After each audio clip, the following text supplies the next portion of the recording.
Hello everyone, good morning, good evening. Welcome to Daily PMP Question Hour. Please confirm if my voice is loud and clear. Am I audible? So today again we will be talking about 10 key concepts in the form of questions. Very interesting. So by the way, yesterday's question hour was really important. So whatever questions we discussed in yesterday's class, they were highly important. So please um, go back and review those before you take the PMP exam, okay? Those are very important. So again, today we will be talking about 10 more questions. So those who could turn on their cameras, please do that. It would be great. So let's start question number 1. I hope you could see question number 1 in front of your screen, right? So yes, this is the timer. You have 77 seconds. Please start.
All right, everybody. So I could see different options B, C, B. Okay, so we discussed this concept in detail, cost of quality. So let me go back to see where did we discuss this concept. So this is cost of quality, right? So we talked about cost of quality is divided in two different categories. So you have cost of conformance and cost of non-conformance, right? Conformance is divided prevention and appraisal, and non-conformance is internal failure and external failure. So in prevention, we talked about the cost that you incur on resources, cost of setting processes, training, establishing system. This is called cost of prevention. And cost of appraisal is the cost that you spend on monitoring, inspection, training, testing, right? So let's go back and see the question. So it says, during a construction project, the project manager recognizes a series of training sessions for engineers and supervisors. Which component of the cost of quality do these trainings expense represent? Right? So this is cost of conformance, prevention cost. This one, right? So B is correct answer, right? All other options are incorrect. Cost of conformance, prevention cost. I hope it is clear, right? So most of you have chosen option B. Great. Let's move to the next question.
All right, fantastic. Lord, you have chosen option D. Could you please elaborate why? Um, for the acceptance criteria is usually established during the Your voice planning is low. stage. I don't know it's only for me or for everybody. Let me turn up my headset. Hello, hear me? Still low? Yes. Okay, go ahead. Yes. So the acceptance criteria would have been established during the planning stage, prior to the delivery of the product. So and that would have been, established with the customer. So Right. if there's an issue, with what is to be delivered, you'd have to go back to what was the acceptance criteria as discussed with the customer prior to product being completed for delivery. All right. All right. Thank you, Lord. Thank you so much for detailed explanation. Now let's read the question. It says a customer is worried that the current project deliverable. Let me highlight this. Current project deliverable may not meet the agreed project requirements. What should the project manager do to address the customer's concern? Option A, arrange a meeting to remind the customer of the requirements already communicated to the team.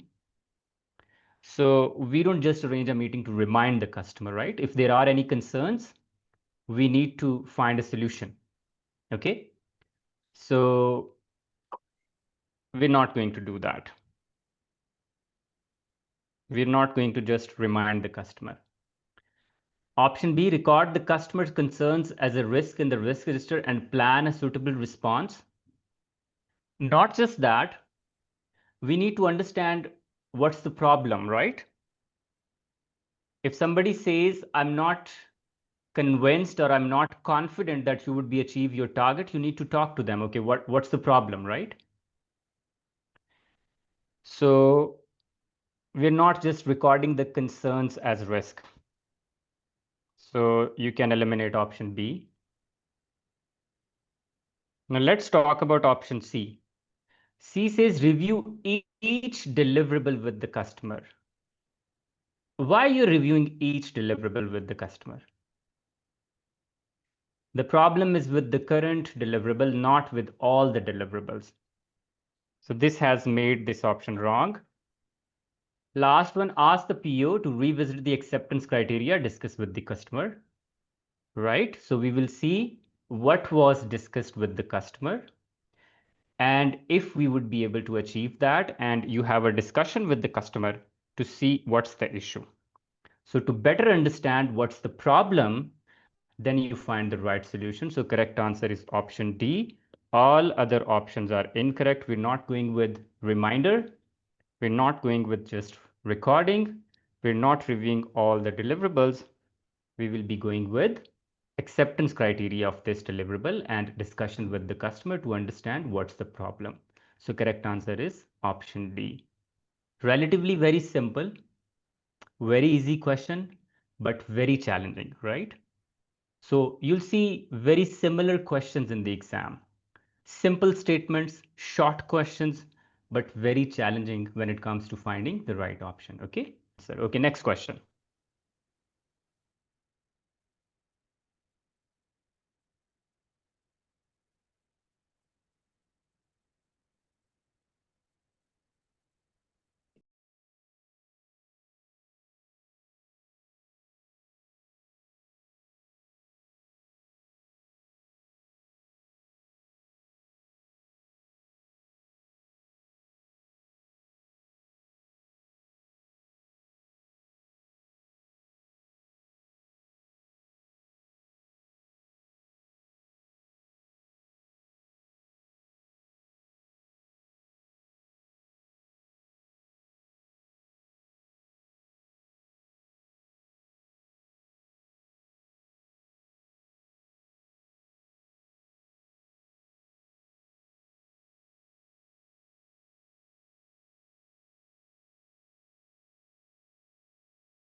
All right, so most of you have chosen option B. So Siraj, why you have chosen option B?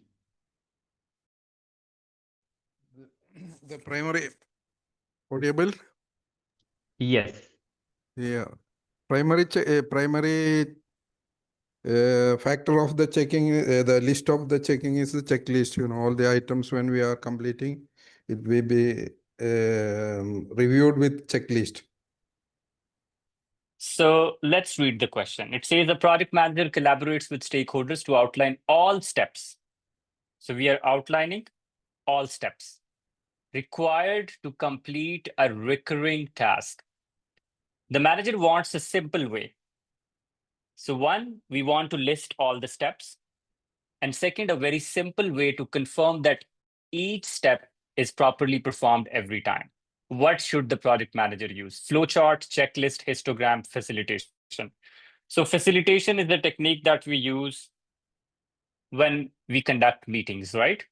When we are discussing something. So we're not talking about facilitation here. Second is histogram. Histogram tells you frequency of defects. When you want to document frequency of defects, you use histogram, right? Now we are left with two options, checklist and flowchart. Remember, flowchart visually presents a process. It lays down all the steps that you will be doing in a process, and it is used to analyze or study the process, efficiency or inefficiency of the process. Because in flowcharts, you have all the steps and you can see which process is efficient or which process or which step is useful and which step is not useful. So to study the process, we use flowchart. Here, we are not studying the process. We just want to make sure that all steps are carried out. So you just need a simple checklist just to take, okay, yes, this is done. Task 1 is done, 2 is done, 3 is done, 4 is done. So that's the simplest way to get to know that all steps have been carried out successfully. So correct answer is checklist, because we're looking for a very simple tool to make sure that all steps within the process are completed. So correct answer is option B. All other options are incorrect. Let's move to the next question.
Okay, so very interesting question. For this, you need to have solid understanding about different terminologies or different steps which are used in project management from PMI perspective.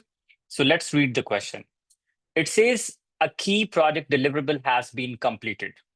A key deliverable has been completed.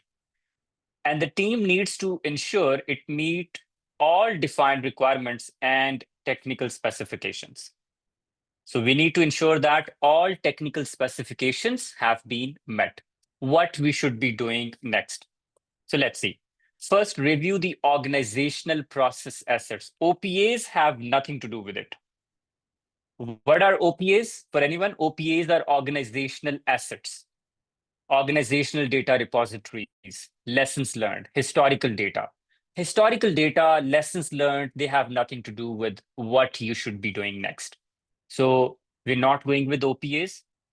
Option B, validate the quality audit reports. See, audit is conducted to study the process.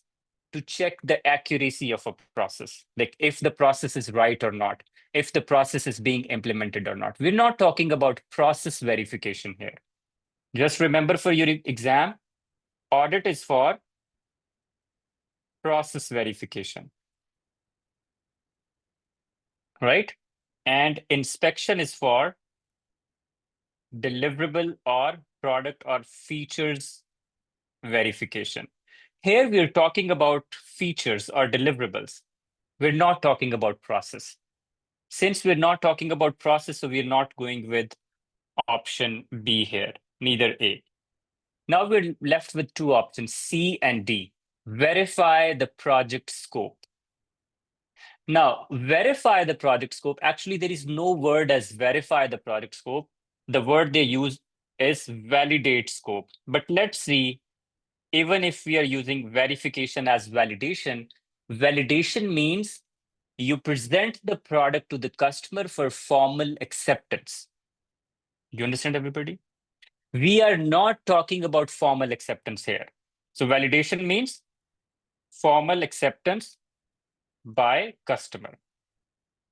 So before we hand over product to the customer for formal acceptance, we need to ensure that product is defect free.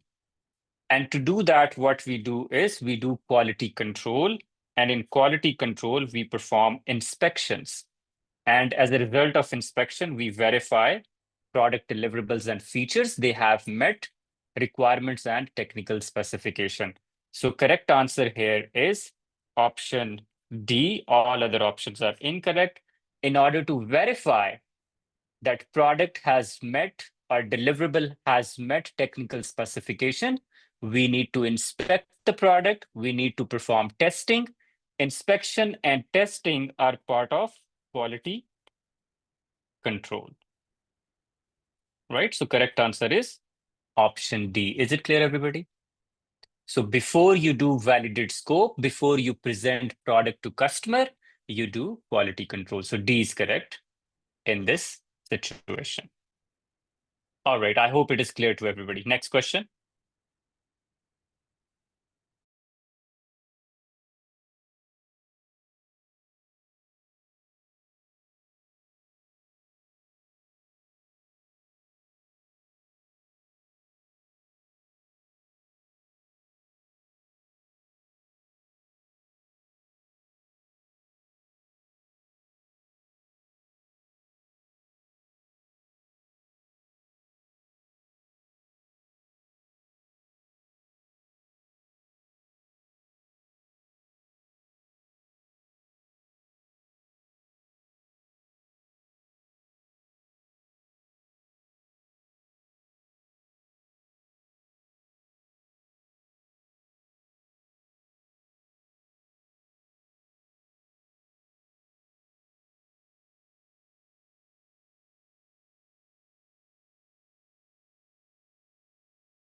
All right, so most of you have chosen option C. So let's read the question. It says a project has been closed, okay? And the customer care team now needs to evaluate how satisfied the client is with the deliverable. So we're talking about customer satisfaction here, right? What should be done next? So option A, negotiate a new contract with the customer. There is no need of that, right? We just want to see if they're satisfied or not. B, schedule a meeting with stakeholders and the customer to discuss lessons learned. We're not talking about lessons learned here. We're talking about their level of satisfaction. Lessons learned are separate. Option C, evaluate project deliverables and review customer feedback. Fantastic. Because with customer feedback, we'll get to know if they are satisfied or not. D, audit project success by reviewing the closing documentation. Again, in this option, what we are doing, we are excluding customer.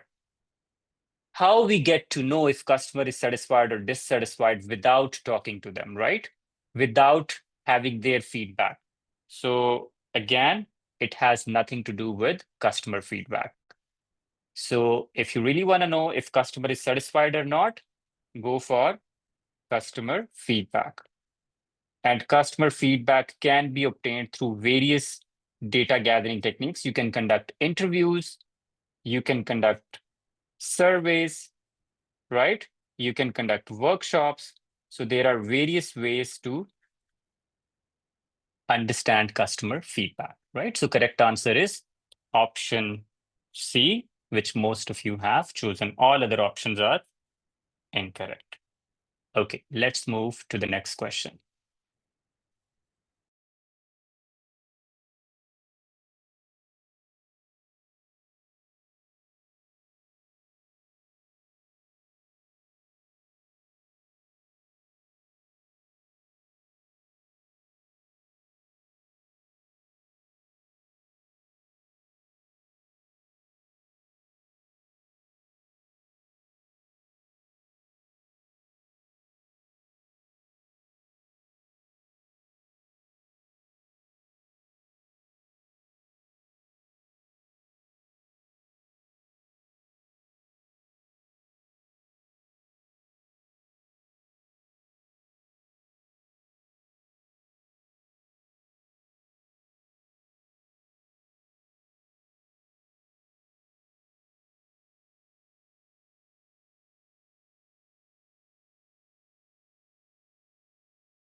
All right, everybody, very interesting question. So sometime you can use the trick in the exam, because if you see the last line, actually the main question lies in last line. So for example, it says, how could defining clear quality metrics have helped the project manager prevent the situation, right? So the question is about quality matrix. All other information is irrelevant. So that's why some students, what they do is they directly read the last line, right? But I won't recommend this approach to everybody, right? Use the preferred method, whatever you like. So the question is about what's the use of quality matrix? Quality matrix are developed during quality planning, right? So first option, the quality matrix would have defined the system attributes and testing methods, okay? System attributes and testing methods, okay? Option B, the quality matrix would have defined guidelines on how quality should be assessed and controlled. This is not quality matrix. Whenever you see word how, right? This is quality management plan. So option B is not quality matrix. This is quality management plan. In quality management plan, we document how we should be managing quality, right? Because in quality management plan, we write processes, procedures, templates, formats. You understand, guidelines. So guidelines are documented in quality management plan. So B is not the right choice. C, the quality matrix would have documented standard practices. Again, this is quality management plan. Option D, the quality matrix would have captured documented customer requirements. No, quality matrix do not document customer requirements. They go to the requirement documentation, right? So all other options are incorrect. The best choice is option A, because option A says the quality matrix would have defined system attributes and what test you will be performing to verify those attributes. So all the test related details, what test you will be performing, how you will be performing, what should be the frequency of test. So all the detail about tests that you will be performing to verify quality are documented in quality matrix. So that's the difference between quality matrix and quality management plan. Remember, guidelines, processes, procedures are documented in quality management plan, and all testing details or method for acceptance are documented in quality metrics. I hope it is clear. So correct answer is option A. Let's move to the next question.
All right, everybody, very interesting question, right?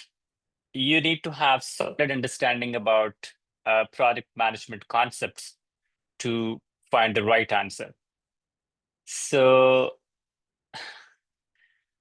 I can see A, sorry, I can see A, D, C, B, okay. A, D, C, perfect. Now let's read the question, everybody. It says after the project sponsor approves the project, means we are done with initiation. Charter has been approved, right? Project approval has been done.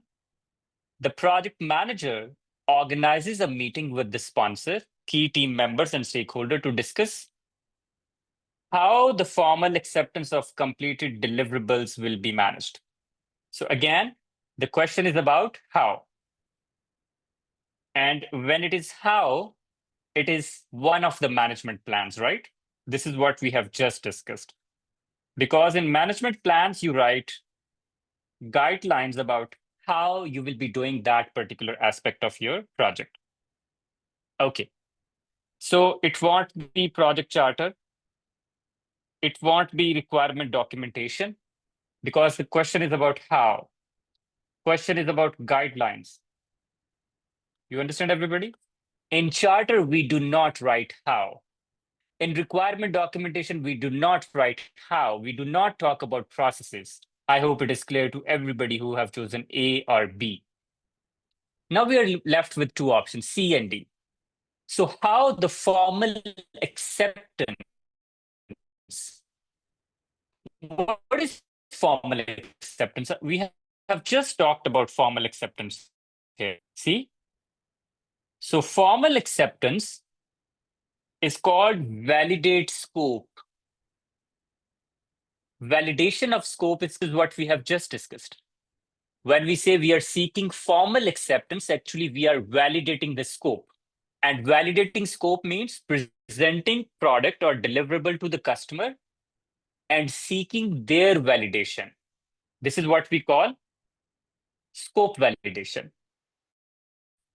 Now, the question is about scope validation, like how formal acceptance or how scope validation should be done. Since the question is about scope, so correct answer is scope management plan, not requirement management plan. So correct answer is option C, scope management plan. All other options are incorrect. You understand, everybody? In simple word, they're asking how validation of scope should be done. So validation of scope, the process of scope validation is documented in scope management plan. You understand, everybody? I hope you got the clarity. This is really important and very interesting question, right? So with the help of this question, you should understand what do we do in charter? Charter contains just high-level information about the project. High-level scope, high-level schedule. It doesn't tell you how you should be seeking formal acceptance. Requirement documentation contains all the requirements. It's just list of requirements. Scope management plan contains processes and guidelines on how scope will be defined how scope will be decomposed, how scope would be delivered, how scope would be validated, how scope would be modified. So scope management plan is the right answer. I hope it is clear. Very important question from exam perspective. In case you have any confusion, please feel free to ask.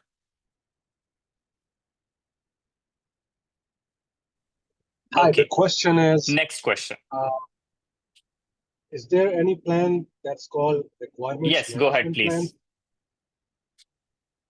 Yes, absolutely. There is a plan that is called requirement management plan. Now, requirement management plan tells you how you will be identifying or define customer requirements, right? How you would be categorizing them, how you would be prioritizing them, how you would be tracking them. So that is called requirement management plan. So it's mostly, it links with customer engagement, how you will be engaging with the customer to understand their requirements and document their requirements, right? So that is called requirement management plan. Vakar, is it clear? You understand?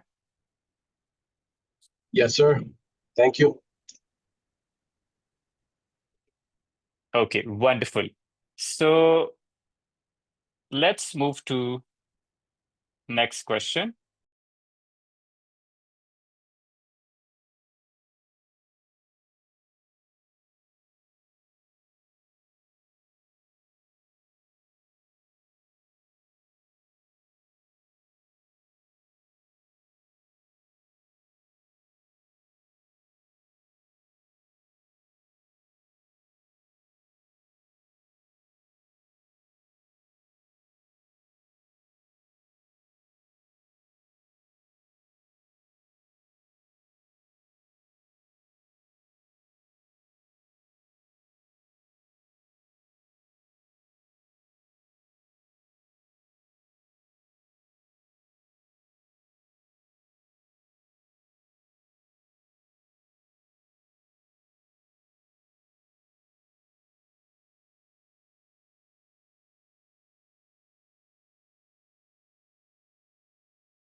All right, everybody. So again, very interesting question, right?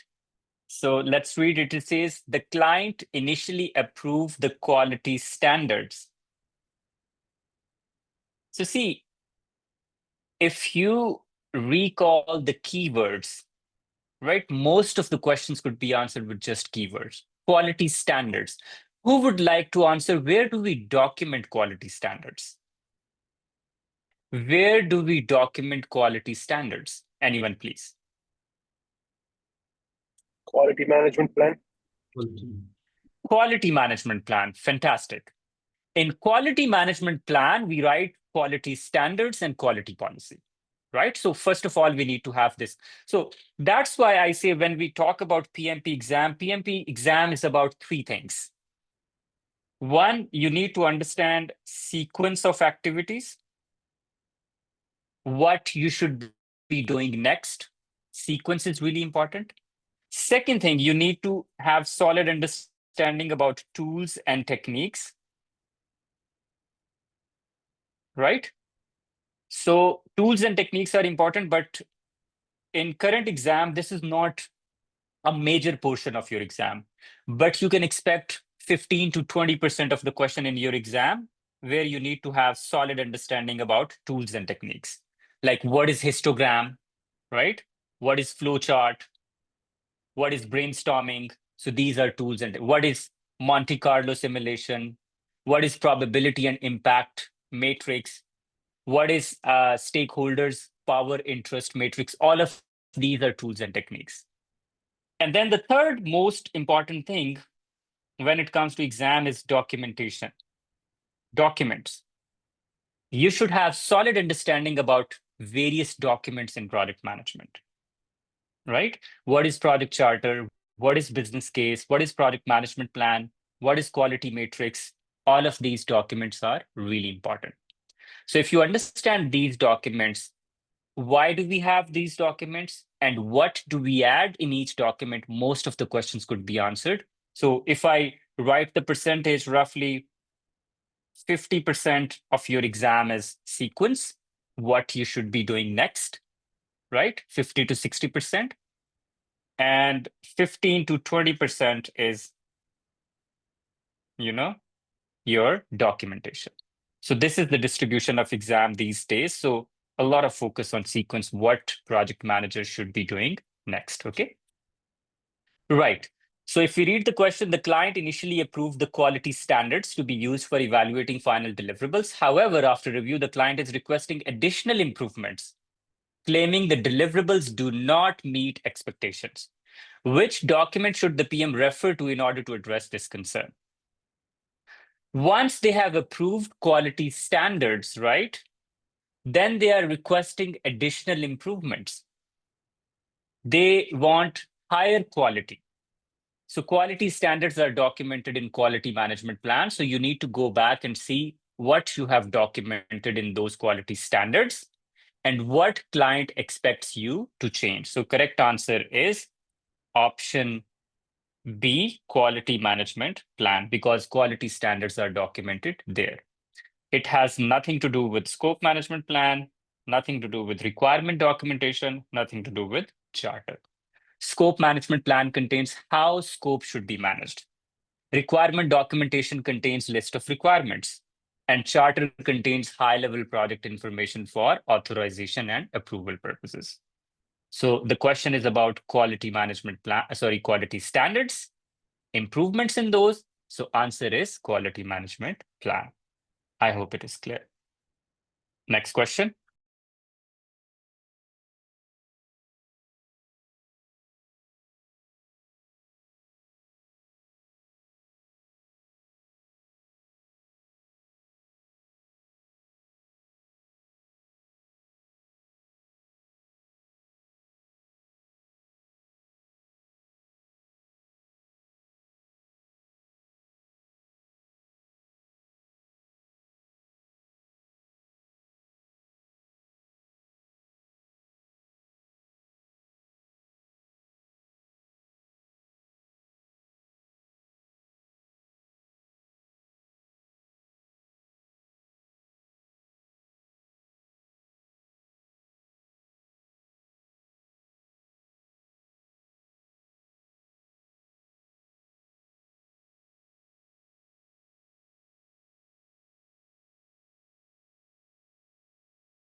All right, everybody. Again, if you identify the keywords, the question becomes very easy and simple. The question is about what should the CP use to analyze and determine frequency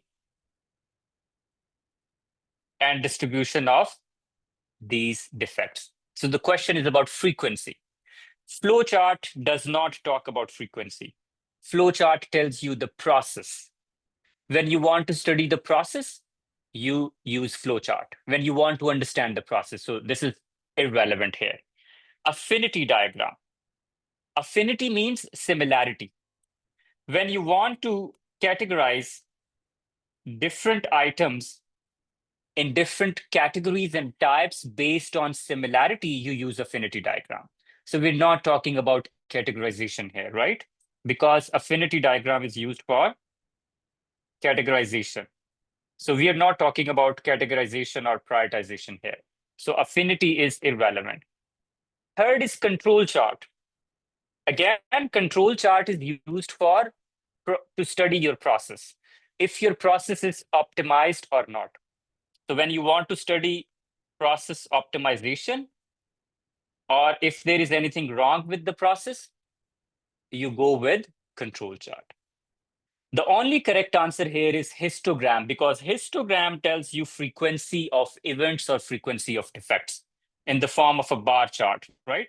Something like this. So it tells you different events and their frequency and distribution. So this is your histogram. So correct answer is histogram. So this is what I said, 20% of your exam is tools and techniques. So this is one of the questions from tools and techniques sections. Okay, so now we are moving to the last question, right? So let's see.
All right, everybody. Again, very interesting question, right? One of the PMisms is used here.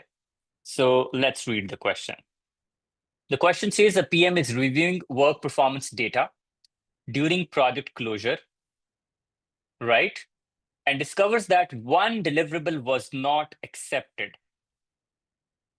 One deliverable was not accepted.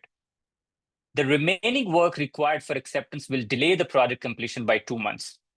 So project completion would be delayed. What should the PM do next? Everybody, please remember, you're not going to close the project if deliverables are not accepted. The first condition to kickstart closure is all the deliverables are validated or formally accepted. If deliverables are not accepted, you cannot proceed to project closure, right? Now let's read the option. Option A, allocate the contingency reserve to procure additional resources. Why contingency reserve? Because contingency reserve is for known risks, right? Please remember. Contingency reserve is for known risks, means those risks which you have already identified. So we have no idea here if this was identified or not, right? If this was a risk or not, we have no idea about it. So we're not going to use contingency reserve here because we have no idea if it was a known risk or an unknown risk. Option B, update the schedule and carry out the remaining work. Why just schedule? Why not cost? Why not scope? Right? You understand, everybody? And if you need to do updation, you would be following change process. So again, we're not going to simply update the schedule. Option C, submit a change request for review and approval by the change control board. Not a bad choice, but remember, one of the PMism is whenever you have an option to go for root cause analysis, review and conduct root cause, most of the time that option is the right choice. So first of all, conduct the root cause analysis, try to understand the reason why this particular deliverable was not accepted so that you can take appropriate action, right? So C is directly jumping to the action, right? We're not going to do that. We're not going to directly jump to the action. What we will be doing, we will stop. Why we are stopping? Because we cannot proceed to closure since deliverables are not accepted. So we will stop the closure and we will identify what went wrong. And then we will decide what we should be doing. So understand the root cause first, and then jump to the conclusion or the action that you will be taking. So correct answer in this situation is option D. Stop the project closure and identify the root cause of the problem so that you could take appropriate action, right? So with this, we are done with our today's question hour. Very interesting set of questions we discussed. Most of the questions were around quality management, right? So this will strengthen your quality management knowledge area. You can expect similar questions in the real exam, right? with simple language, very straight, shorter, but intricate and complex while finding the right answer. Okay, I hope you have enjoyed that. You have learned a lot.